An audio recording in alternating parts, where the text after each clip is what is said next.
Welcome, everyone, to the Recovery Unfiltered with Nick and Will podcast. My name is Nick Fantozzi. And I'm Will Cashman. And today, we're going to get into a disagreement. I don't know if we're actually going to get into a disagreement, but the working title for this episode today is Disagreement, Disrespect, and Power, when just my opinion causes harm. And Nick, just my opinion. I don't really care if you're right or wrong on this, but just my opinion, I think this is going to cause a little bit of tension tonight. I hate that. Well, that's just my opinion. I hate that. My opinion's right. Whether you like it or not. So when you hear, I saw your face go like, why? Was it the just my opinion thing? Yeah. Harm you? Do you have a problem with the just my opinion thing? Because they're just like assholes. It's just my asshole? I don't think that's how this works. I see where you're coming from, though. I see where you're coming from and why your face scrunched up when I said that's just my opinion. I cannot stand that phrase, especially when people start using it to like promote the fact that they're wrong, to promote like they're right. That's just my opinion, so it's got to be true. Right. Yeah, no, I agree. I hate that too. It's like the word but. Yeah. Anything you say before the word but is completely disregarded, and everything after is just basically their opinion. Yeah. And then it turns into like a power struggle. Yes. Because I think I have control over what's right. The little hula hoop of control. We're going to get into all of that. So I want to introduce this episode to let everybody know this is definitely going to be an unfiltered discussion. And I think we're going to definitely touch on the unfiltered side as well as the recovery side. But pre-warning, precursor, whatever we want to call it, turn the dial now. You have been warned. You've been warned. It's going to get a little unfiltered today. Another thing I want to point out is disagreement is unavoidable. And we're going to get into the definition of what disagreement is. But before we do that, any kind of disagreement is unavoidable. As much as we want to think that there's a solution to, just understand each other and be compassionate. Bullshit. It doesn't work like that. It does. We wish it would, but disagreement is unavoidable. Something that's within our control, however, is whether or not it goes into disrespect. And that plays a lot on whether or not our power dynamics or control are in check and understanding what's in our control and what isn't. So, Nick. Yeah. You said that so enthusiastically. Yeah. Yeah. What is a disagreement? To me, a disagreement is basically between two people trying to argue their way to be right. So if you take that at a home-based level, it's just a little minor disagreement. But when you bring it up out into the world and society and in politics and religion and all of that stuff, it becomes a huge hoopla of stuff. And it creates wars, it creates segregation, it creates all these different things that really could have been easily avoided just by having a little bit of an open mind and listening to the person instead of focusing on your opinion and trying to get that across. We're going to get into the open mind thing. Do you know how many times I've heard someone say, I'm open-minded? Are you? But you're really not. Right. You're not. You're open-minded until it's not part of your preference. Yeah, right. And then you start preaching. And that's not open-minded anymore. It becomes your opinion. Yeah. Oh my God. It's just my opinion. Right. Okay. So that's a good point, but I'm going to disagree with you on that definition. No, I'm actually going to agree with you. But a disagreement, when you break down the word, it is dis, which is against, agreement, against agreement. Neither one of us are agreeing. Okay. Which, as humans, we have this inherent need, and I don't understand it sometimes, where we have to be right. We have to. The moment we think of something or we think something to be true, our side just instantaneously becomes right. And a lot of times we don't challenge that perspective. Have you ever been in that where you're just like, I don't care what anyone else says. I'm right. Well, that was my active addiction. Oh, God. For 10, 15, 20 years. Yeah, me too. Nobody could tell me it. No, I'm doing it right. Yeah. So with a disagreement, there's a reason why.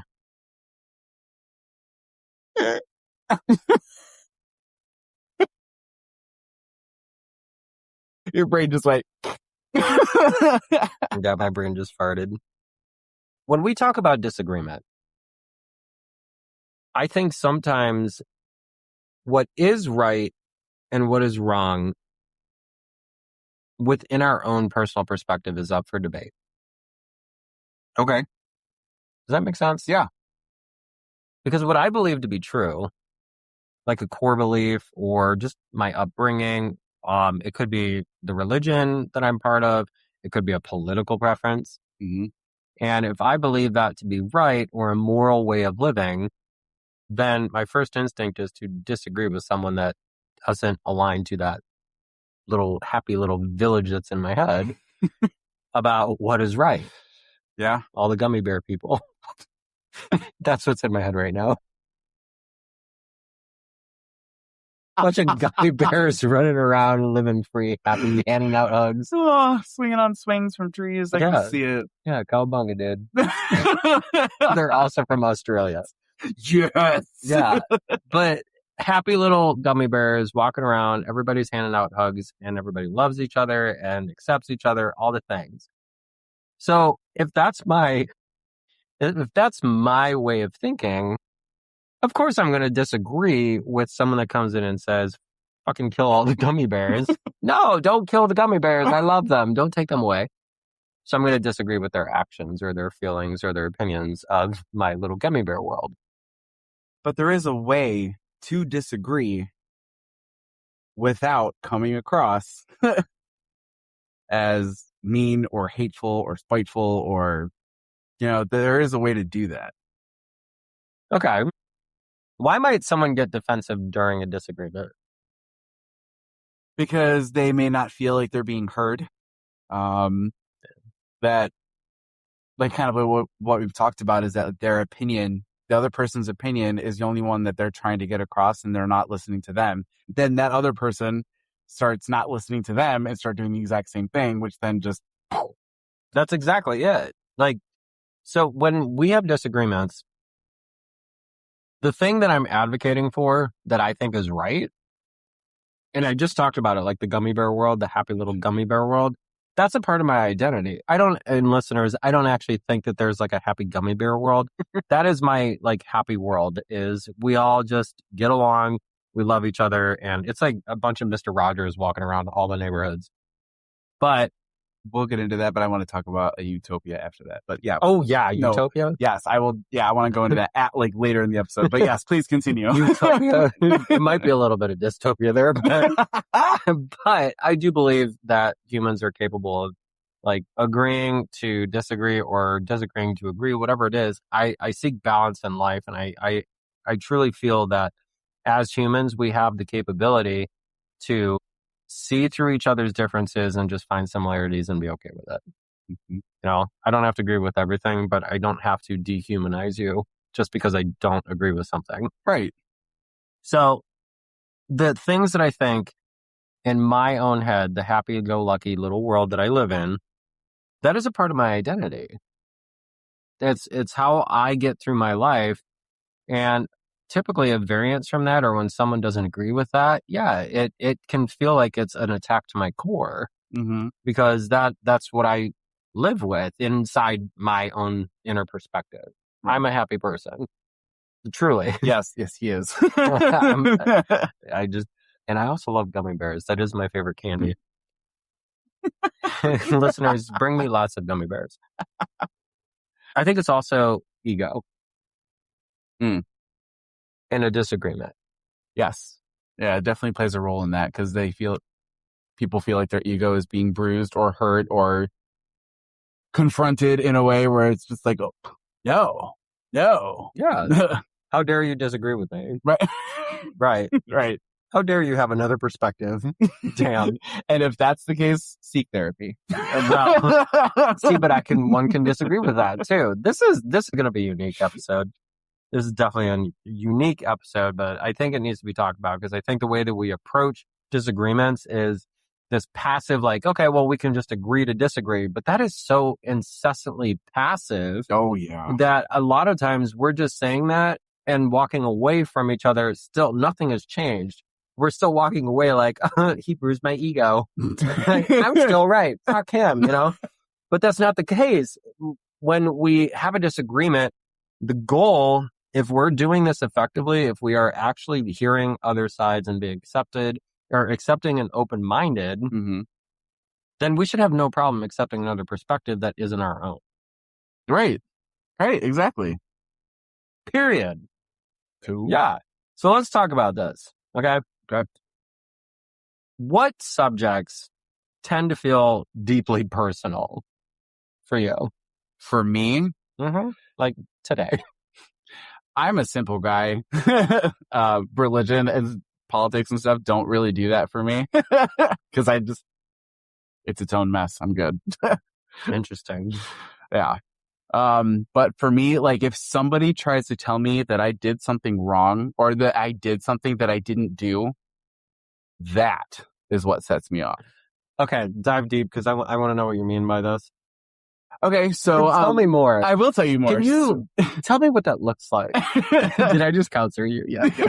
Okay, tell me what that looks like, Nicholas, and how does that make you feel? Okay, so recently, I was asked on a date, Oh, yeah. Yeah, you're dating again. Sort of? Sort of. Okay. Yeah. All right, go on. Yeah. We haven't gone out yet, but Okay, that works. I had to cancel. Oh yeah, because of me. Because of you. Sorry, date.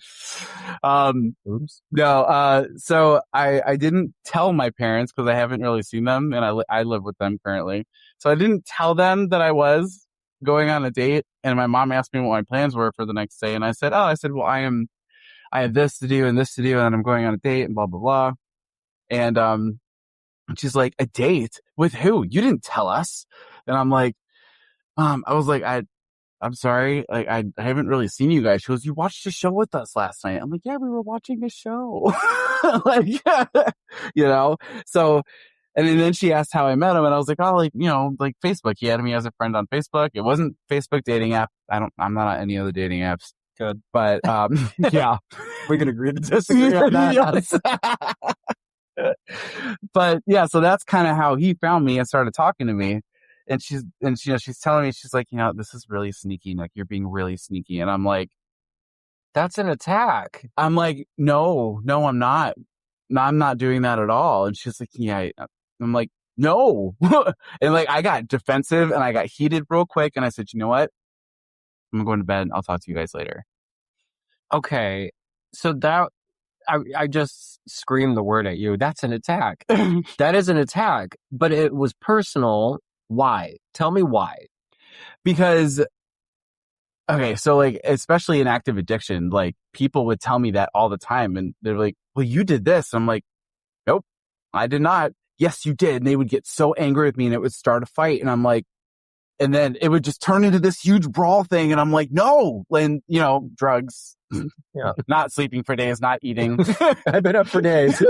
I've been up for days. The shadow people are standing behind me ready to take you on. And they have different color sweatshirts. Yes, they do. That's right. Yeah, damn right. But it's one of those things that just kind of has always been a thing. Because I am the one in school that always got in trouble. Like if somebody threw a pencil and I threw it back, I'm the one that got in trouble. Yeah. Like weird. That's just how it was for me. Always. I couldn't lie. I couldn't try to do that. When somebody, let's go back to that word sneaky. Okay. And because I've heard that said to me, Will, you're so sneaky. But after, and my recovery time is not that long. I'm coming up on 2 years. Hasn't happened yet, but God willing, if I make it the next 15 days, then I'll be fine. But if someone said that to me today and called me sneaky, even during like a disagreement, I would feel personally attacked. After all the work that I have done Right. And the identity that I have finally created and like worked towards, for someone to call me sneaky, I'd want to hit them. But I don't hit people. But seriously, I'd be like, what? What? Like, no. Well, then the other part that kind of hurt me a little bit was, and I don't worry, Mom, I love you. We talked about this. We're good. We're cool. Like, I apologize. She apologized. We're all good now. We love you, Nancy. Yes, we love you.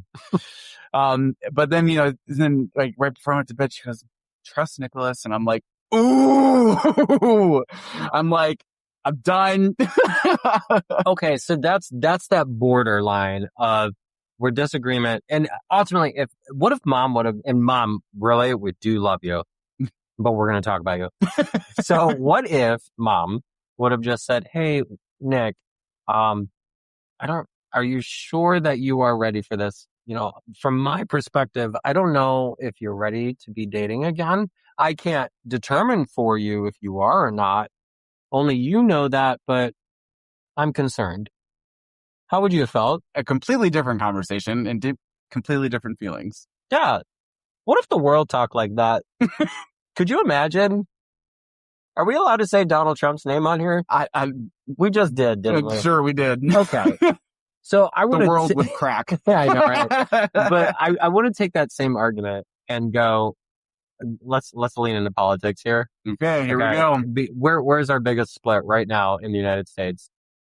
Oh, you're asking the wrong person. Oh, shit. You're asking the wrong person. Okay, biggest split in politics right now. We have a copious amount of people that say that there is a crinkled Cheeto running the Oval Office. Okay. But then we also have another entire side that says we have like someone that is second to God running the Oval Office. Go that far. Did you disagree, Nick? I did disagree. Okay. And we're going to dive into this and I see this all the time when people start talking about politics, and this is why we don't talk about politics a lot in recovery, is because it can set this kind of shit off. But and call me crazy, I don't lean to either side. I like to tell people I am financially Republican, but I don't even know if that's even true anymore because who knows what our finances are doing anyways. Socially democratic, whatever it is. Or I also just lean to, is he human? And someone could argue probably not. Yeah. But some can argue, yeah, well, he is a human. But my mental health and like substance use counseling side of me says he's really stressed out. It's like he is a stressed out human, and look at all the shit we're giving him. But at the same time, I also don't like some of his policies. Right. And I feel like that's normal. To me, that's normal. And that is because I agree with you 100% on that. Yeah. I don't know much about politics. I hear from different hardcore rights, hardcore lefts. I agree, disagree with both sides on actions and policies and all of that stuff. I have my own opinion on it. And I don't like to be the one I will not name. Say it. My cousin. Oh, sorry, cousin. Sorry, Marcus. We can edit that out. Oh, it's okay. He's not going to listen to this. We're gonna leave that in then. All right, listeners, his cousin's name is Marcus. But he's hardcore right, and he does teach me a lot about what's going on. Yeah. He does, and I hear his side all the time, and there are things that I do agree with that he's very hard, and a lot of it has to do with LGBT stuff. I will not get into that. Oh, we're gonna get into that in a little bit. Yes. But then, my sister and my brother-in-law are hardcore left. And I've even asked them because I know, because they hang out, my sister, brother-in-law, and my cousin and his wife, and they hang out, again, hardcore right, hardcore left. They have come to an agreement that they do not talk about politics when they hang out, especially when drinking. Like, they just know that, yeah, they know better, especially my dad and my brother-in-law as well. They know better. Yeah. But I asked them, I'm like, so I need to know, your side. I want to know what you think because I hear it all day long from my boss. I want to hear it from you. Like, what's your side in this? Just because I want to learn and I want to know. Yeah. And I want to form my own opinion on it. Could you imagine if the world did that? I'm going to bring that question to the table again. And this is not just for us. This is for all of you listeners as well. Like, can multiple perspectives exist in the same room and we don't kill each other over it? Isn't that wild? Right. I see this so much where just one simple disagreement about our political sides. And here I am in a world, in my own little gummy bear world, where it's like, why do we need sides? Like, can't we all just hold hands? Can we just hold hands, sing kumbaya, and be bake president? A cake out of rainbows. I mean, rainbows, sparkle splitters, sparkle glitter. There we go. But I see that disagreement that could have just been simple. Okay, well, you see it this way, I see it this way. That's cool. I respect your perspective, you respect mine, thanks, and we go on our way. But I see that turn into like a personal attack where someone uses someone's side or perspective as evidence that they're stupid or morally inferior or that they know nothing about life or their life is just garbage because they believe in this. And and I see it with politics, I see it with religion, I see it with like our LGBTQIA plus issues that we have that are rampant. Yeah. Where it turns into like, oh, well, we're mixing right now, and I see it, and people are going to argue on this, that the trans community is involved as far as like the pedophile community. No, that's and I see this all the time where we have one person that might identify as trans, and then they end up with a case against them, and unfortunately it involves a minor, and all of a sudden the entire trans community becomes involved in it, and now they're associated with the pedophiles. What? Yeah, and it's mind-boggling. I just posted about this the other day on my Facebook, where I simply pointed out that we were using an intellectual disability slur to describe a trans woman. It was a post that had done that, and I called someone out that was in recovery. It pissed me off. It really did. Because I was like, what the fuck, dude? You're in recovery. Like, that's not for you to even be putting somewhere, but I can't determine your recovery anyways. But it set me off. I mean, I can imagine. I mean, yeah. It was brutal. Yeah. But I posted an entire video about how we don't have to tolerate other people's opinions. We can accept them, sure. But where it crosses the line is when we start disrespecting people and dehumanizing them for having an opinion or for just being who they are. Yep. And that just really frustrates the piss out of me. And of course, the very first comment, well, trans people are pedophiles, blah, blah, blah. I was like, are you kidding me? You probably didn't even watch the video. You just saw the word and then just instantaneously assumed that that's what, based off of your own perspective, you went in and started attacking. And I see it with the politics. I see it with religion. I see it with just, it's everywhere. Different types of recovery. Oh, they're not in AA. Oh, they're in NA. Oh, they're in Celebrate Recovery. Oh, your recovery's not good enough. What? Yeah. That angers me. Yeah. Stay in your lane. Don't take my inventory. Shop. Okay. So when it becomes a disrespectful situation, have you ever had an experience where somebody got like uber disrespectful on you for having your own opinion? Yes. Actually, an old sponsee of mine. Tell us all about it. So he moved to Chicago, actually, and I heard from him on and off. And then he was, and I'm so sorry. I'm sorry, and I'm not sorry. Just like I said, I like to kind of stay out of the news and the world because it's all depressing. So I just kind of stay out of it and watch the weather. It's the only thing I watch. I love the Weather Channel. But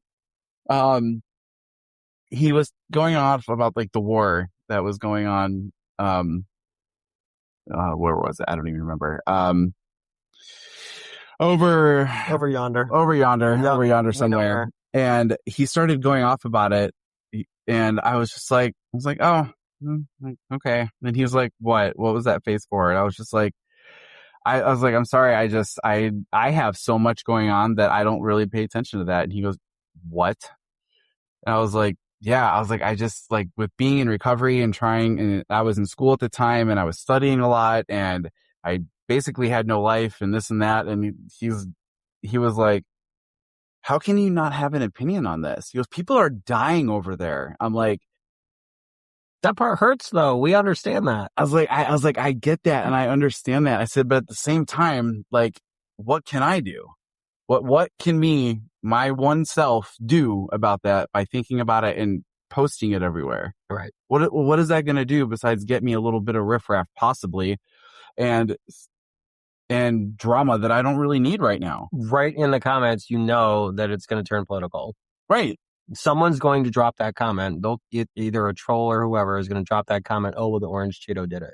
And I don't know enough to defend myself of my own opinion on that, because just what I say is what it is for me. And that's where it goes for me. That's where it ends. I don't need to debate on it. I don't need, but I'll learn, sure. But I don't need to be bombarded or talked down to because I don't know enough or because I have this going on. You know what I mean? Like, and that may be a little selfish and self-centered. I don't think it is though.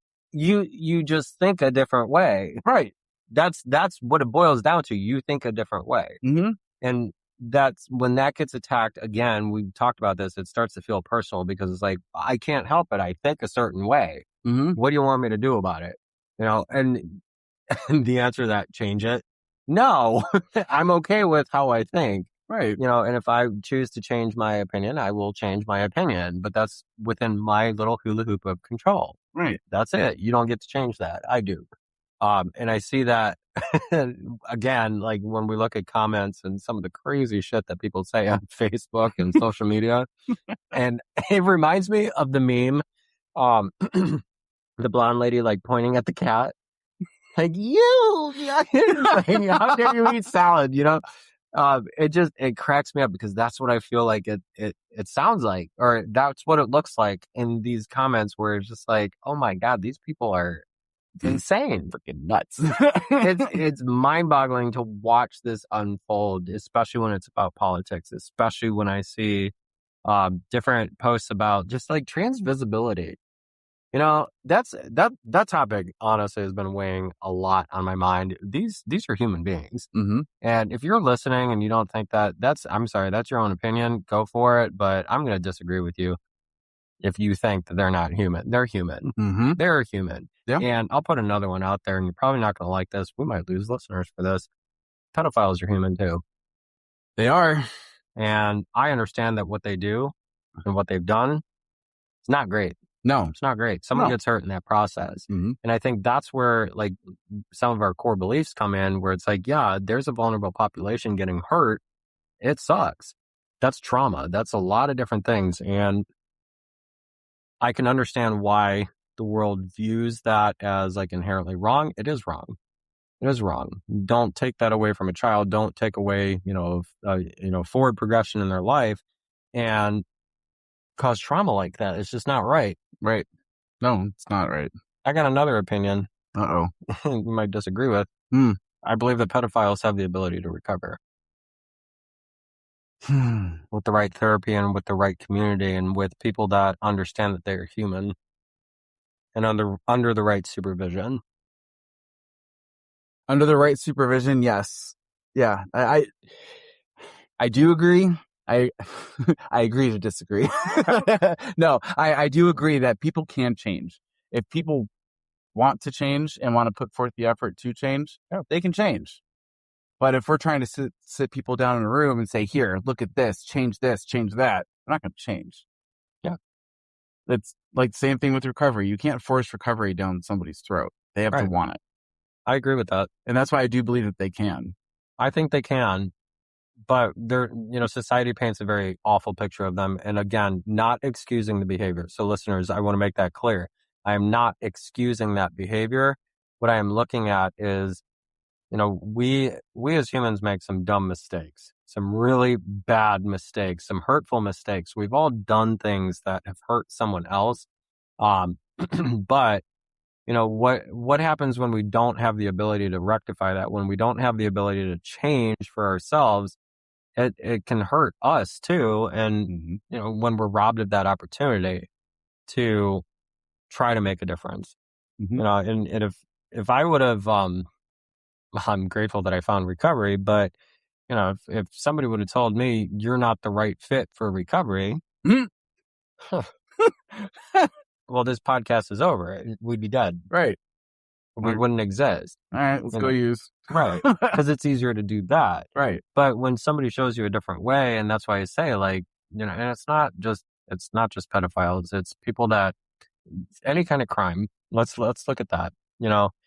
If we put these people into a program that, allows them to see what they can change, identify what went wrong, what happened, what caused this, what caused them to behave the way that they did, and actually explore it and get the help that they need, then we see a positive outcome. Mm-hmm. But there's such a disagreement on that a lot of times that disagreement bars access or even the notion that could exist. Yeah. And then the disrespect shows up, and I'm sure I'm going to get a comment on this calling me a pedophile supporter because somebody is going to twist it. But you're not. I'm not supporting the pedophile. You're not. You're just saying that they can change. Yeah. I'm believing in humanity. Mm-hmm. I trust in humanity because I have seen it from the depths so far, at least in the last 2 years, almost 2 years. I have seen people crawl into recovery and completely change their lives. And they've done some bad shit. Yeah. I've done some bad shit and changed my life. I don't know. Maybe I'm getting too far off the topic there, but it is about disagreement. But the disrespect side of it is we're all struggling. We're all struggling. Yeah. And some of us don't have those tools. Some of us don't have the tools to, find that new way of life, to find a community that, understands or believes that change is possible, even in them. Yeah. Like Unfiltered. So as well. So it's definitely not the same thing. Pedophiles and recovery is not the same thing, but I can only base this off of what I know. And recovery was a problem. Okay. It was something that active addiction was a problem, not recovery. Yeah. My bad. Recovery's pretty great. Yeah. Recovery's pretty awesome. Active addiction was terrible. My active addiction had to do a lot more with, emotional manipulation a lot. Yep. To get what I want. Even with that, even with active addiction and recovery, it's like a teardrop of just different things that can go along with it, no matter what it is. The umbrella is huge. Okay. So same thing with pedophiles. We don't know what happened to them. It doesn't excuse what they've done. It does not 100% excuse what they've done. But they can, again, like I said, if they want and they follow the right path and they have the right people around them to help them, they can change. Yeah. They might get reprimanded, like the rest of their life based on it. But it's how they deal with it. Again, in recovery, it's how we deal with what we have to do during our 9th step. Yeah. The amends process. Yeah. I think what you just touched on too is the stigma side of things. Mm-hmm. Us as addicts, like we've been labeled, and it's no different for someone that goes and robs a bank and then comes out and wants to get a job, as a cashier. What do they get labeled as? Right. They're a thief. Right. Right. So, but are we looking at that and saying they'll never be able to handle money again? That's putting the stigma on it. Right. they have the ability to recover. They have the ability to learn something new and change their ways. Mm-hmm. And those perspectives, I think, again, get clouded up because we have societal impact. We have differences of opinions. We have all these different things that play into how we approach our own core beliefs. And then because of what we've been raised to believe is right, or what we've perceived as right, whatever we've learned throughout the years, the moment that it frays from our quote unquote open mind, the limits of our open mind, Yeah. we start to have a disagreement. Yep. Damn. Wow. That got deep. Yes, it did. That got real deep. Bye, listeners. I'm just kidding. No, please stick around. Please stick around. We do. That's the thing. I said right at the get, this was good. We were going to play on the unfiltered side of things tonight, because I think we hear so much disagreement, disrespect, and then the moment somebody thinks alternatively, they get shut down. We see that. I think that is an unfortunate realization, is that we have this thing called cancel culture. And the moment that someone speaks their mind, it gets disagreed. Yeah. And someone that views it as being like disrespectful, it turns into this big, huge disagreement. Now, is that excusing people that use language as a weapon? I don't think so. It shouldn't. It doesn't excuse it. In my opinion, it doesn't excuse it. No. Call a dean. Oh. Does that excuse? No. No. No. No, it does not. But then, I don't know. And you look at her history. She's a human. Mm-hmm. A damn good cook. Uses a lot of butter. Right? And she said a word and got canceled. That changed her entire career. Her entire career. Yeah. Now, can we go back in the files and say that she's ever used that before? I mean, we would have no way of knowing. We'd have a lot of tapes to go through. Yeah. And I bet we wouldn't find it. No. It's probably in the bloopers. It boggles my mind.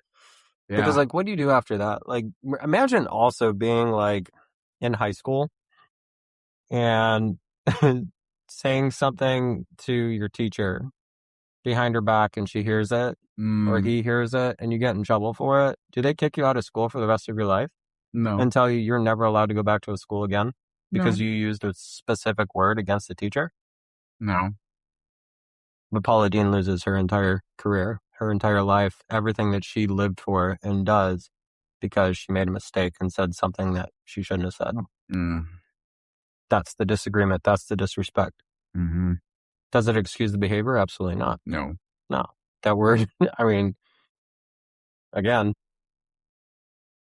doesn't excuse the word. Nope. But if you're listening to this and you've used it, did you back Paula Deen getting canceled? And then excuse yourself for thinking it or saying it?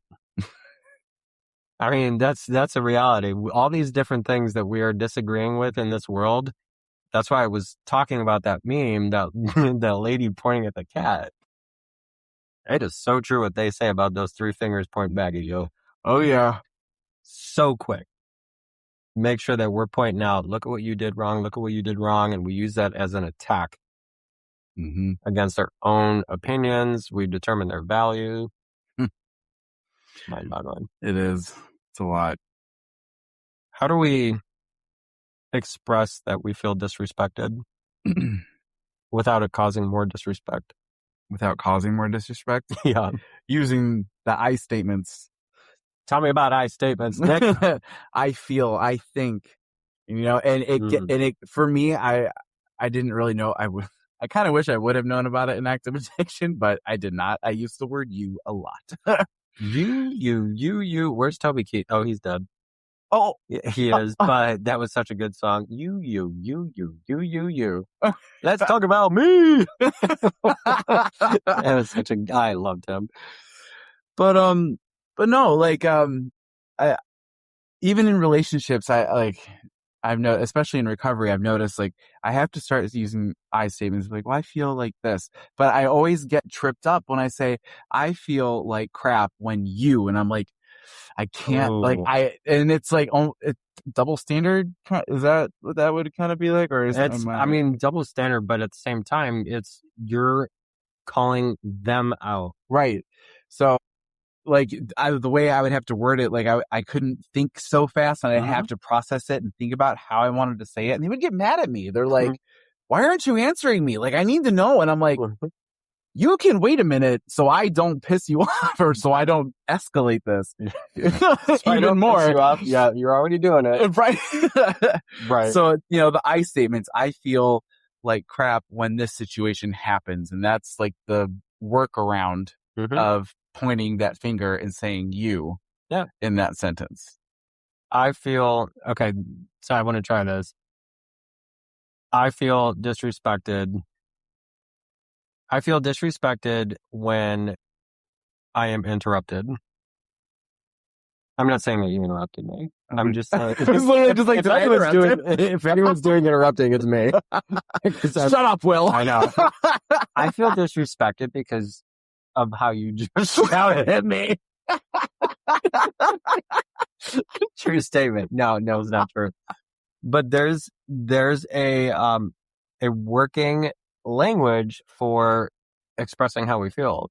And I actually just did this group with my clients, my IOP and my PHP clients, and it was a damn good group because we talked about disagreement, we talked about disrespect. What is disagreement? Well, the go around answer was a lack of agreement.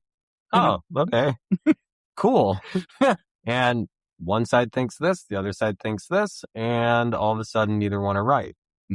Where it turns into disrespect is when we start attacking the other human for having a different opinion, when we start labeling them as stupid or dumb or morally incorrect, or, we think we have control over changing their opinion or their understanding of something, or we think that we're going to, they're less than us for having something that didn't align with what we thought was open-minded. Stop using that word. If you are not open-minded, seriously, stop saying you're open-minded, because you're not.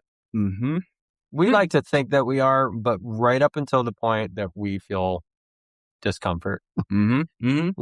Yeah. True open-mindedness says your opinion can exist in the same room as mine, and I have no control over it. Right. But in this group, we were talking about the disrespect side of things and how we express that feeling. And it turned into some really cool stuff. But we have to keep it as an I statement. And let's actually try that with like a political statement. Okay. All right. Nick. Will. I believe that everyone should have guns. I feel like that's a bad idea. There we go. But shouldn't they? No. I can't believe that you don't think that. That's just insane to me. Are you insane? No. You're supposed to use an I feel statement. I feel like I feel like you're insane. No, I'm just kidding. I feel that, if people need to have a gun to protect themselves, then okay. Okay, but what are you going to do about the disrespect thing? Because I just called you insane. Honestly, I feel a little bit down and less than myself. Because of when people talk down to me like that. There it is. I feel disrespected when I am talked to in that way. Boom. And we didn't even use the word you. Right. Didn't even use it. The less finger pointing we do, the less that disrespect continues, the less that disagreement has to be disrespected, whatever it looks like, the more we use the I statements. And I feel like 8 times out of 10, when it's turned in that way, the other party is actually a little bit more receptive to that. And they go, okay, you're right. I'm sorry. And they actually do apologize. Yeah. They will still try and get their point across, but they actually do apologize and say, I'm sorry for doing that. Yeah.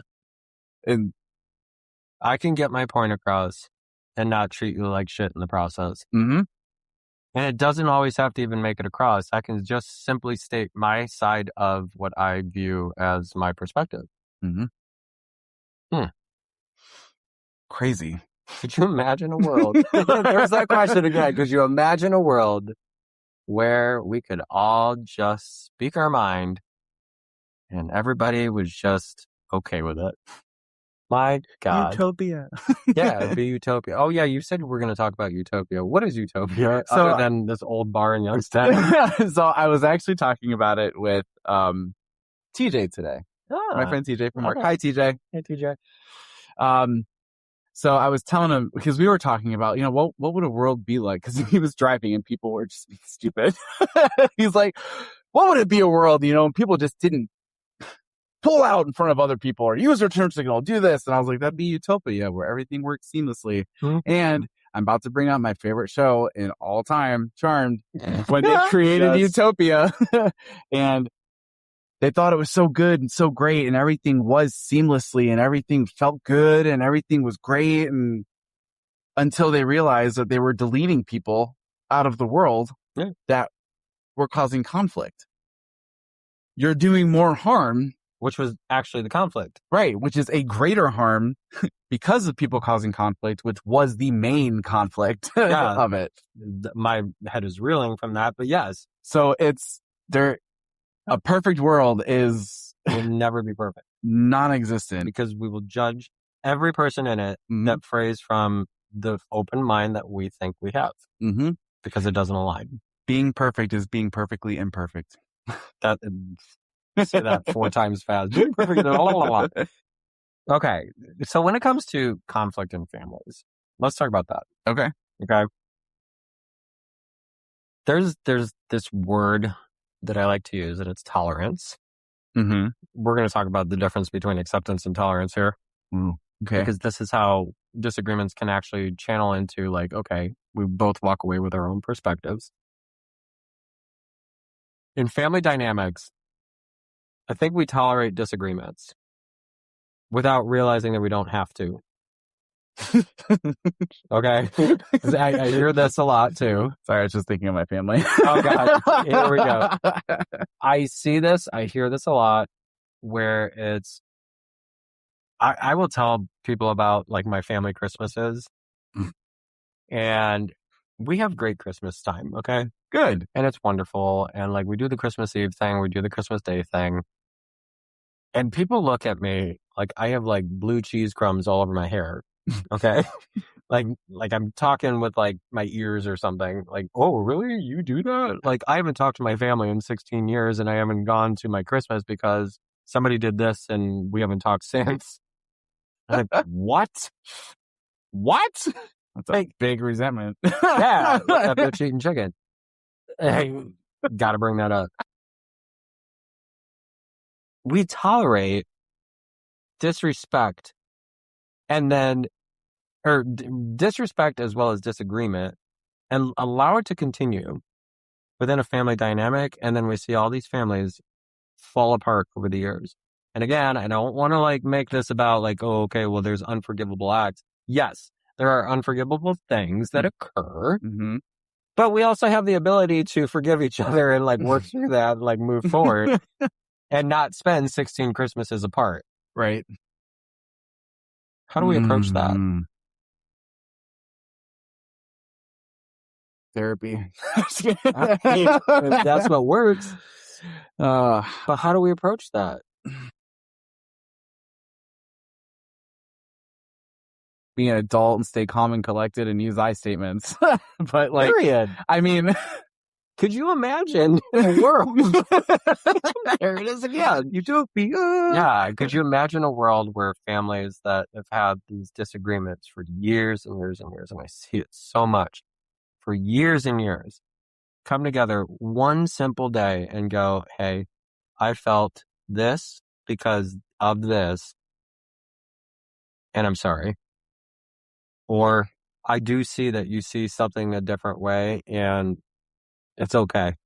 That right there. Yeah. That sentence right there can solve so much. Yeah. And so many issues. Yeah. Just recognizing the other person and just saying, I understand you see it differently. Yeah. Like, damn. Right. I don't know. So there's also like the acceptance and tolerance thing, and I hear it in fellowships all the time too. There's a lot of things that I can accept in my recovery today. There's a lot of things that I couldn't accept in my active addiction. Yeah. Because you were the problem, not me. But I've noticed in my recovery, and maybe this is why I'm like even keeled, whatever. I don't even know. I don't want to talk that good about myself. But there is a lot that I can accept as it is, face value, just what it is. But it doesn't mean that I have to tolerate it. And I think we screw up the word tolerate, where it becomes, if I'm saying I will not tolerate that, where I am thinking that my circle of control has expanded to include you. I don't have to tolerate that, so I'm going to change it. No. If it means I'm not going to tolerate it, it just means I'm going to simply pick up my hula hoop and walk away. That's it. Okay. Spin the hula hoop, wiggle, wiggle, wiggle, and I'm going to walk away. Bye. And be okay with it and say, okay, well, that's your day, not mine. Right. Okay. Right. And be okay with it. But also in the process, be mindful about it, where I'm not like putting it into your head that you are inferior just because you had a different opinion. Yeah. So if you're listening and you continue to do that, please stop doing that. Can't we all just get along and put some damn gummy bears in our heads? My God. Wish we had some gummy bears right now. I probably have gummy bears somewhere in this house, or in this studio. I probably have gummy bears somewhere.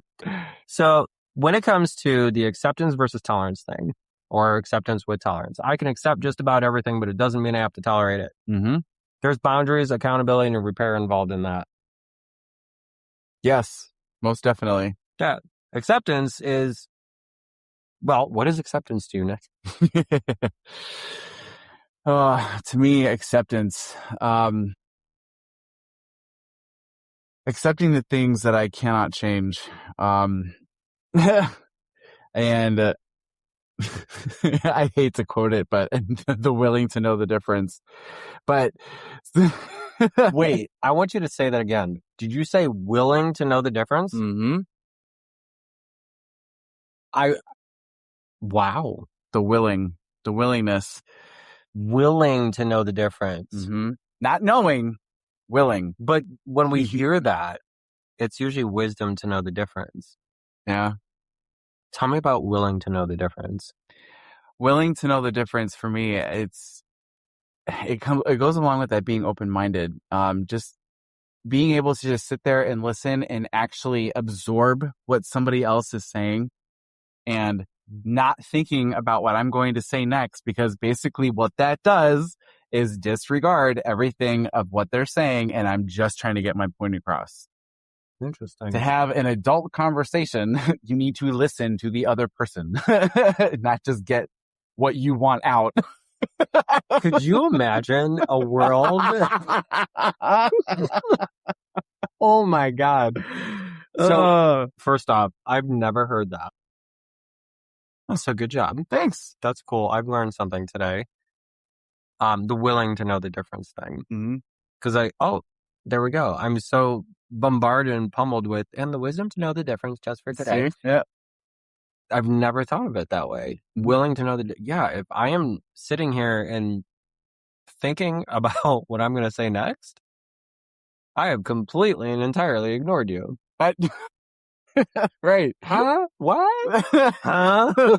I don't know what you said. I was too busy thinking about my response because it was so much better than yours. Right. Yes.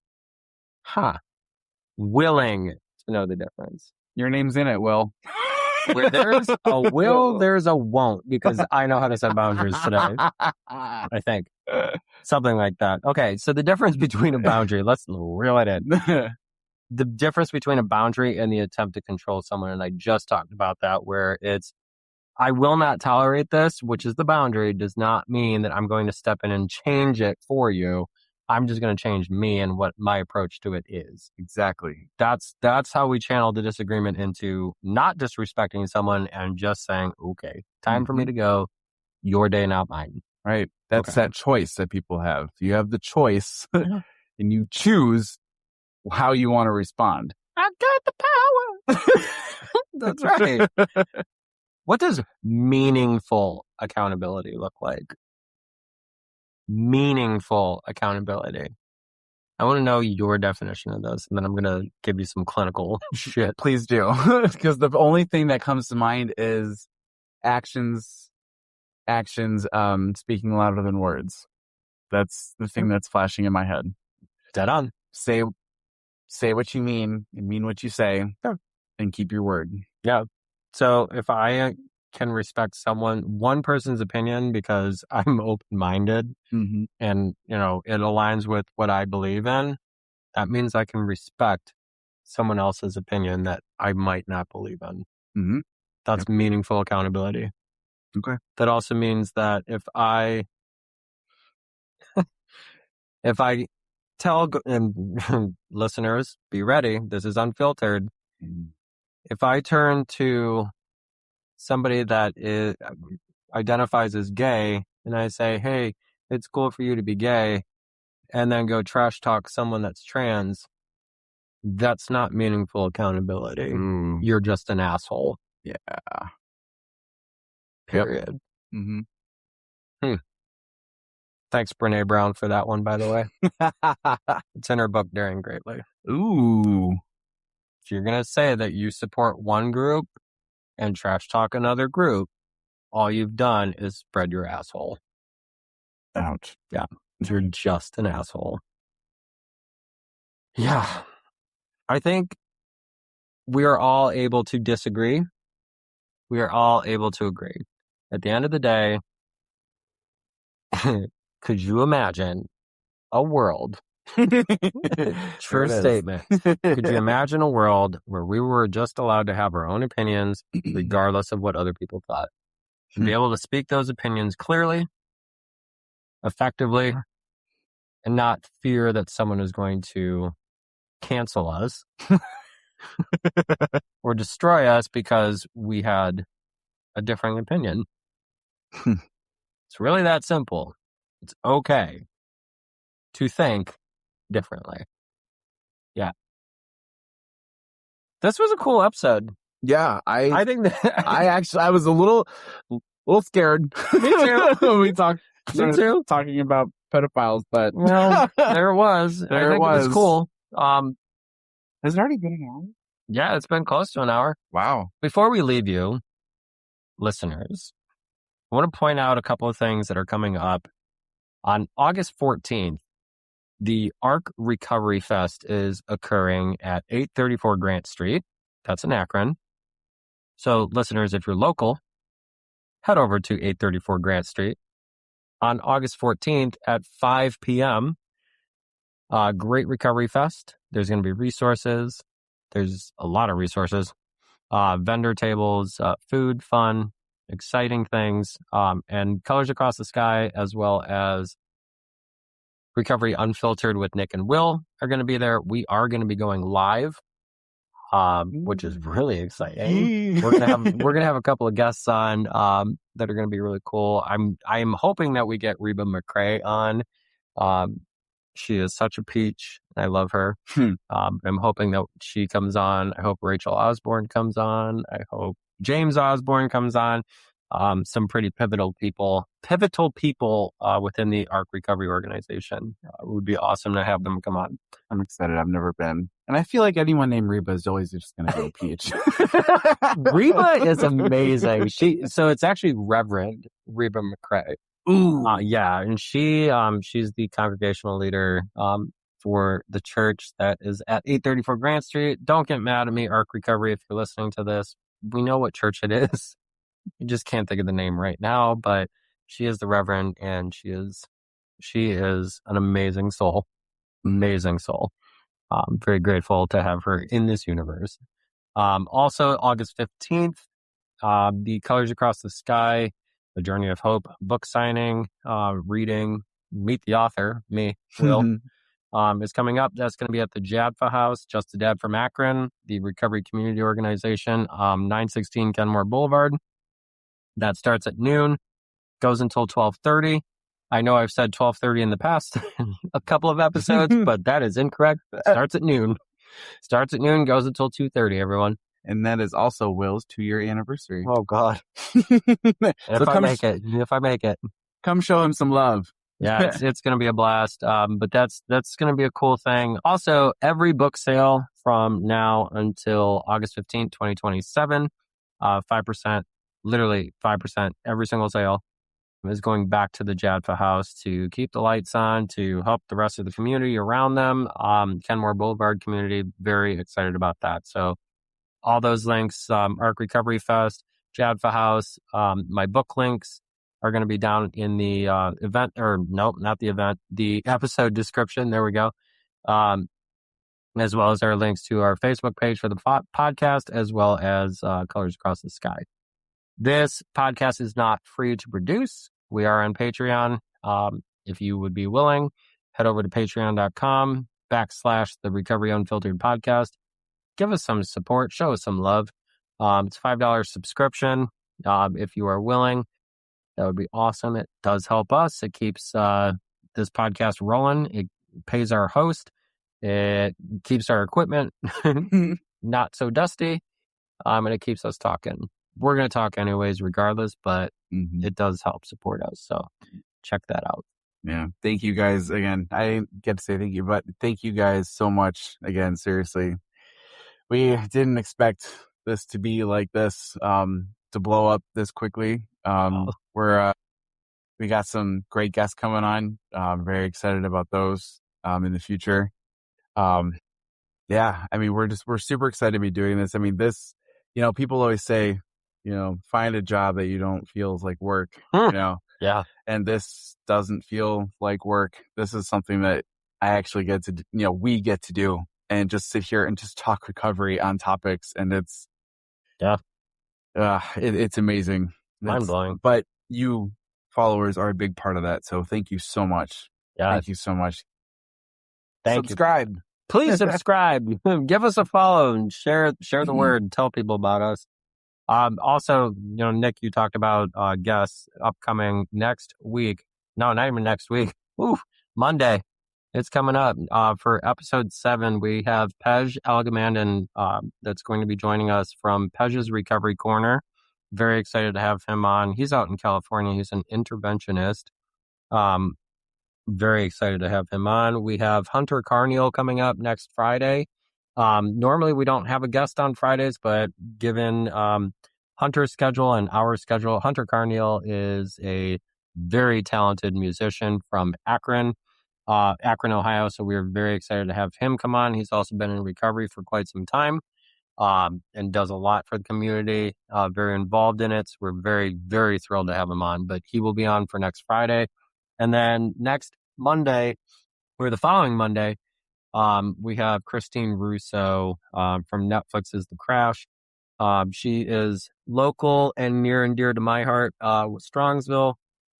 She lost her brother, Mackenzie Shirilla, who drove 100 miles an hour into a building, killed Dominic Russo and Damian Flanagan. So we are going to be talking to Christine Russo about grief and recovery and what that all looks like. And we're going to hear some of Christine's message about what she is doing and how she's doing, and then the different things like I know Dominic Russo. There's a foundation that has been started by Christine Russo to help underprivileged kids play basketball. So there's a lot going on there. So we're very excited to have her on and join us. So Again, thank you for listening. Thank you. This has been episode 6 of Recovery Unfiltered with Nick and Will. My name's Nick Mantozzi. And I'm Will Cashman, and we love you very much. Love, love, love. Put a smile on your face, and we will hopefully hear from you next week.